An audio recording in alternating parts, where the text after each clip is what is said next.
Welcome Mage, I'm Speed. Today I'm going to show you my Friendship is Magic commander deck with Princess Twilight Sparkle as my commander. This is a hug deck and you can hug your opponents, friends to death. Before you get started, if you want to learn how to play Magic the Gathering or you just want to play better, start now and subscribe to the channel and leave a comment about what you'd like to see more of. So we can make that video just for you. When you play Magic, everyone wants to win. This deck can do that without being selfish, because friendship is magic. I'll show you how it does that in a moment, but first you want to know what a hug deck does. A hug deck is designed to help the other players in the game. Most of the time it helps them before it helps you. In a casual game, this instantly makes you everyone's friend. When you are helping them get what they want, you aren't the target.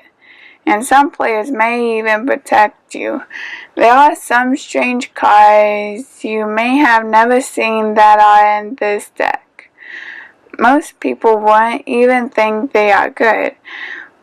When we built the deck, we used mostly cards that we had, but did spend about $25 on extra cards we needed. So what does Princess Twilight Sparkle do? She is one of the 3 special cards that were available as a set in November of 2019. It was a part of a charity drive that Wizards of the Coast did for Extra Life benefiting the Seattle Children's Hospital. The other 2 cards are Nightmare Moon and Rarity. Both of them are in the deck and are helpful, but they aren't the focus of the deck. Princess Twilight Sparkle is the commander and she is in the focus. Princess Twilight Sparkle gives all alicorns, Pegasus horses, unicorns, and ponies +1/+1. An alicorn is a unicorn and Pegasus and 1 pony. Basically a flying unicorn. Twilight Sparkle is a 2-drop for a blue and a white with flying. She also has a special win condition for 1 of each color mana. If you have all 5 of her friends, everyone wins the game. But there's a problem. There's only 1 of her friends in the set, and the other 4 haven't been made yet.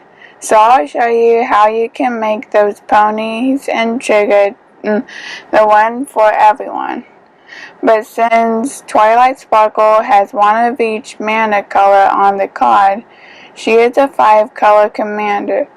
The way we built this deck, we use all 5 colors, but we use more green, white, and blue. This deck has a lot of mana ramp, a lot of card draw, and some life gain. It's not designed to win on its own, but to give everyone a lot of cards and mana too, to make the game more interesting. But we do have a few things that can overwhelm someone that doesn't want to play nice in the pod. These are the Retaliator, Griffin, Stormhood, and Reigns of Power. Retaliator Griffin gets bigger if you keep getting hit. With the life gain in this deck, I have used Stormhood to bring out a lot of Pegasi and of other anthems on the battlefield. These have been at least 5/5s. But Reigns of Power is a card that most people don't expect.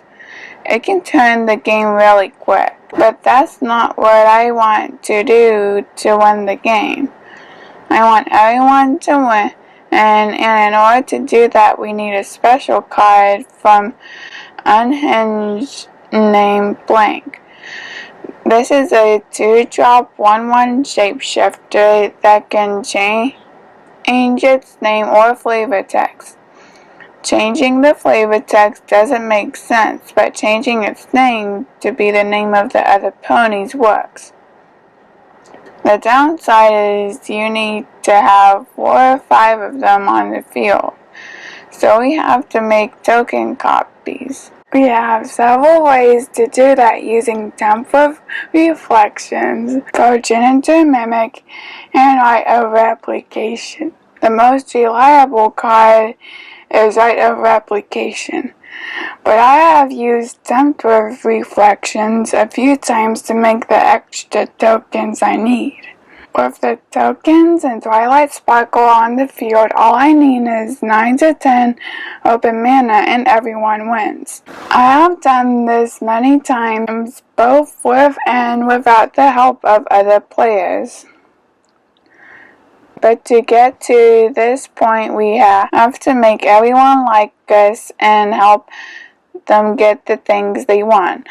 When we start out the game and we bring out a lot of creatures, most of them are very low power, but they fit our theme of horses, unicorns, and pegasi. I don't attack with the creatures, they are there for defense, some lifelink, and mana fixing. The caption unicorn and random unicorn can remove artifacts and an enchantment that can become a problem. The Mesa unicorn and Zebra unicorn have lifelink. The Opaline unicorn will do some mana fixing, and the Boris charger will sometimes get us some extra lands when it dies. And finally, the workhorse will give us at least 4 colorless mana to use. But we also have some HUD creatures that give everyone some advantage. The Pleated Pegasus will prevent 1 damage to each creature or player for each spell. The Cronin Horse is a creature that you give to an opponent and at the beginning of their upkeep. Everyone else makes a 1/1 soldier token, and Wishmonger allows anyone to pay 2 mana to give of any creature protection from a color. You may think that this will stall the game, but it gives you time to get your ponies out. We have several other creatures that help us. The Inspiring Unicorn gives other attacking creatures +1/+1. The Loyal Unicorn prevents all combat damage on our creatures if our commander is out. And the Spite Mare, which isn't actually a horse, will return damage to a creature or player when it's dealt damage. I think the Spite Mare should be a horse. We have a few big creatures. The Crested Sunmare gives horses indestructible, but can make an extra horse when we gain life. The Gravewalker can bring back a creature from the graveyard to the battlefield tapped. The Thundermare has haste and taps all of our opponent's creatures when it enters the battlefield. The Tyrant of Discord destroys opponents' permanents at random and can destroy a lot more. And Celestial Force can gain us a lot of life because it's 3 life on each player's upkeep. That's a lot of creatures and they do a lot of cool things, but we have need for more than creatures in this deck. One is card draw. We have so many ways to draw cards. There's enough to mill out an opponent. And in one game, that did happen, accidentally. These are the card draw spells. The Walking Archive lets everyone draw a card during their upkeep for each +1/+1 counter on it. Howling Mine, Dictate of Kufix, and Rites of Flourishing lets everyone draw an extra card at the beginning of their draw step. Additionally, Rites of Flourishing lets each player play an extra land each turn. We also have the Gift of Ori that will let players play an extra land each turn, and if they don't have any cards in hand at the beginning of their upkeep, they draw 3 cards before their draw step. There was one game where I had enough card draw out so everyone drew 5 extra cards on their turn. They tried to cast everything that they could, but most still had to discard down to 7 at the end of their turn.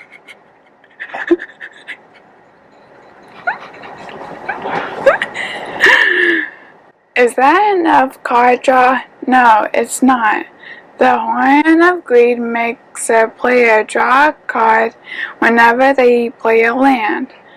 The Temple Bell, when tapped, makes everyone draw a card. The Garage Sanitarium can be activated for added card draw for everyone. And the Pendant of Prosperity is an interesting card that you give to an opponent. Whenever they use it, they draw a card and can play an extra land, and then you can do the same. But that's not all. The best card draw in the deck is Minds Aglow. Everyone can help with this. Each mana that's added to Minds Aglow makes everyone draw that many extra cards. In one game, I had an opponent accidentally add another extra mana to mill himself out. Oops. We have a few ways to make sure we don't have to discard the cards. We draw a Reliquary Tower and Vencer's Journal. Even though we have cards like Cultivate and Kodama's Reach to get us some extra land, we also want to have everyone able to play extra land and get creatures they want. These are Collective Voyage, Temp with Discovery, and Weird Harvest. Collective Voyage and Tempt with Discovery lets everyone help to get more land on the battlefield. Weird Harvest lets everyone get a creature or 2 that they want. I generally don't make X more than 2 because most of the time I use this to find blank for my hand. There are times that by turn 4 everyone has 8 or 9 lands on the battlefield. The games go so fast when everyone has the resources they need. But there are some times that there's a player that doesn't like me helping them and want to attack me. So there are a few ways to deal with attacks. I use counter spells like Arcane Denial so I can counter their spell in a way so they can draw a card. Oblation will put a non-land permanent back into an opponent's library and they get to draw 2 cards. Swords to Plowshares exiles their big creatures so they can gain life. Imprisoned in the Moon can enchant a creature, land, or a planeswalker and turn it into a colorless mana source for them. I want to make sure that they get as much as they can when I need to remove something. That's most of the cards in the deck. You can find a link to my current deck list in the description. There are some other cool links in the description too. I know the big question is, how often can I do Princess Twilight Sparkle's alternate win condition? My dad has checked that and says I've done it 65% of the time so far. This might be high because it's a very different deck, and there are a lot of players that get really excited when I get close. But they may not be playing their best. But it is a lot of fun to play. I know another question is, do people complain about the silver border cards? So far, no one has said anything about them. I think most people see that the card is zero and think that it's legal. I'm not a competitive person, and most everyone knows that. I like playing and having fun, and these cards just make the game fun. And the last question, have I won a game by myself? Yes, but only 2 times. The first was against a person that wiped the board and took out the other 2 opponents and was going to attack me on their next turn. On my turn, I cast Drains of Power and won the game with their creatures. The second time was a game where I had gained a lot of life with Celestial Force. I couldn't get any of my Hug stuff to work, so I made 86 Pegasi with Storm Herd. I had Princess Twilight Sparkle and Collective Blessing on the battlefield, so that was 86 5/5 flying horses. So now it's your turn. What questions do you have for me about this deck? Put them in the comments below and I will answer all of them. We have more videos coming out soon, so until then, I'm the 3rd card from the top of the library. We have several ways to do that using Temple Reflect.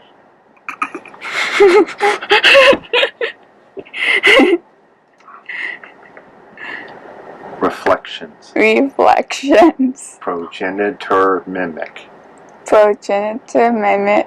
And Right of Replication. Okay. Alright. Do it again.